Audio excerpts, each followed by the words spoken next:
Hello, everyone, and welcome to the Henry Frank Show.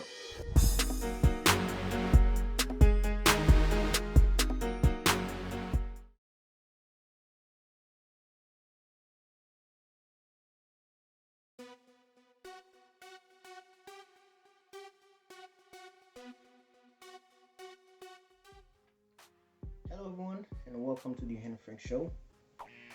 What a crazy week! What a crazy week!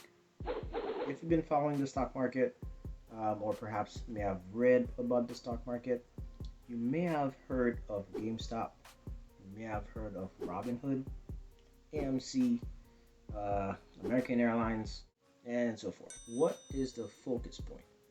What's been happening?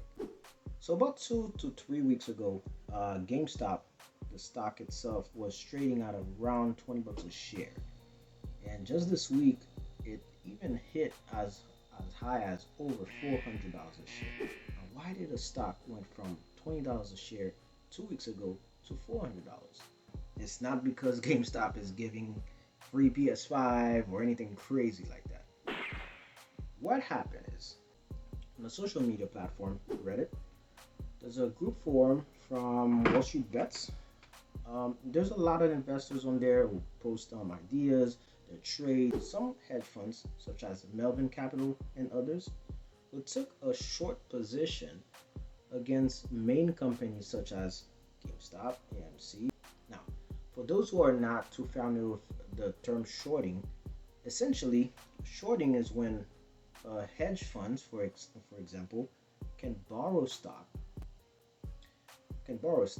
sell it at market price, wait for the stock price to go down, buy it back, and return the stock.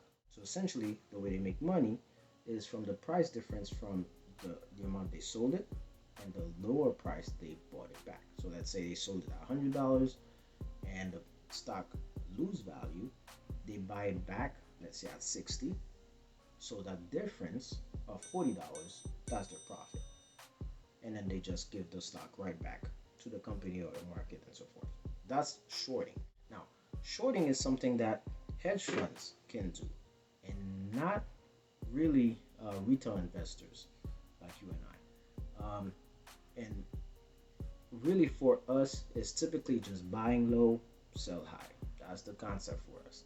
Hedge funds, they can buy low, sell high, or take the price, bet that it will go down, and make money that way. Couple investors within the forum of Wall Street Bets, such as Shama Palipitia, I think, Elon Musk, and so forth, they came in and said, let's buy those stocks. Essentially taking an opposite position from what these hedge funds are doing.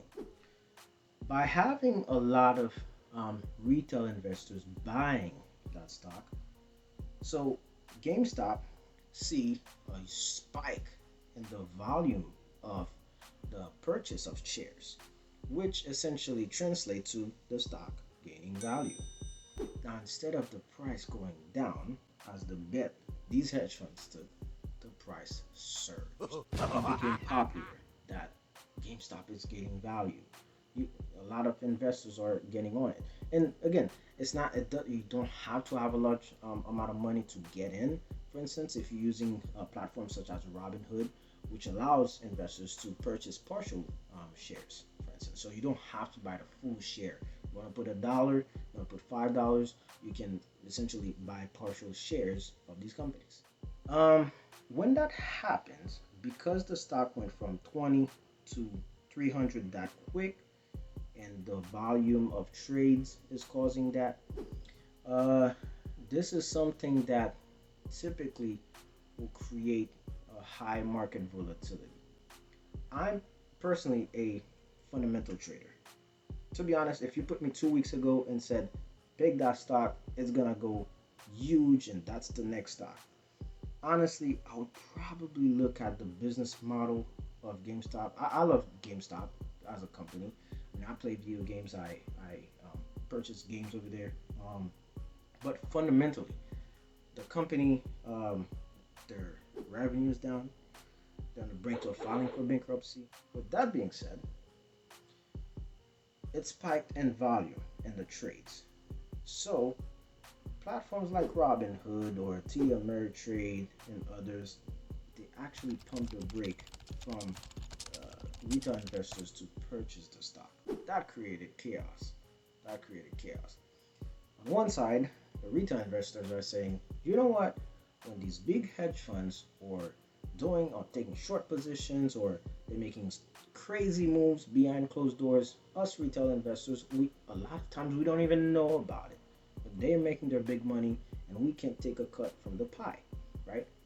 On the other hand, Robinhood, for instance, or TD Ameritrade, they took the step of limiting the purchase of those shares simply to protect customers. Now, because I trade here and there, so I kind of understand that concept, especially with day trading pattern. For instance, if you don't have $25,000 in your account and certain things like that, you have some restrictions on how many trades you can make on one platform.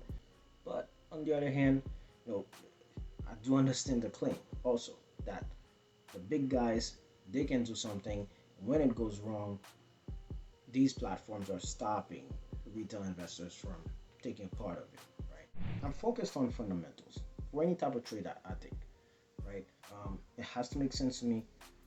Some of the areas that I take a look at are generally the industry that they're part of. If the industry is forward thinking, is it stale or is it backward? Second area, I take a look at what type of product is the company selling, what type of service, right? Is it a service that's unique or just one type of service? Is it different styles of that one service or product? Or is it different line of businesses? Last but not least, I take a look at the business model of the company, their expansion strategy, right? The type of projects that they have for the next 10, 15 years. We try to come back next week and talk about how next week will go compared to this one. It's a crazy one. It's a unique one. All right. Until then, stay safe and see you next time.